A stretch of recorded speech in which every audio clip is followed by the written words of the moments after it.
நம்ம Bala sir Vikram sir நெருங்கிய நண்பர்கள், 2 பேர் சேர்ந்து நிறைய படத்துல வந்து பாலா சார் அவர்கள் வந்து இயக்கியிருக்காங்க. அந்த படத்துல வந்து நம்ம விக்ரம் சார் நடிச்சும் இருக்காரு. என்ன ஒரே ஒரு படம் தான் அவங்களுக்கு சண்டை ஆயிடுச்சு. ஆனா என்ன அந்த படம் வந்து விக்ரம் சார் நடிச்ச படம் கிடையாது, அவரோட பையன் நடிச்ச படம். பாலமாமா பாலமாமா மேல இருக்கிற நம்பிக்கை தான் பாலமாமா.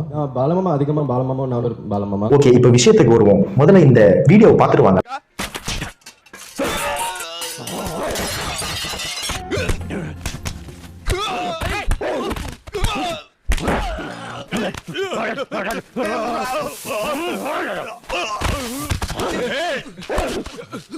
ஒவ்வொரு அடிக்கும் இடி மாதிரி வந்துச்சுல. சரி, இதுல வந்து யாருக்குப்பா ஷாக்குடு யாருக்குப்பா ராக்குடு அப்படின்னு நீங்க கேட்பீங்க. இதை சொல்ற எனக்கும் ஷாக்குடு, இது புதுசா கேட்கிற உங்களுக்கும் ஷாக்குடு. பாலா சார் தான் ராக்குடு. என்ன நடந்ததுன்னா, இப்போ விக்ரம் சாரும் அந்த கடையில சண்டை போட்டுக்கிறாங்க பாத்தீங்களா. இது வந்து ரியல் ஃபைட், இது வந்து ஆக்டிங்கே கிடையாது. என்னடா சொல்ற? ஆமாண்ணே, ஹேண்டில் கீழே லிங்க் இருக்கு, அதை டச் பண்ணீங்கன்னா ஃபுல் வீடியோ வரும். அப்படி மறக்காம சேனலை சப்ஸ்கிரைப் பண்ணுங்க.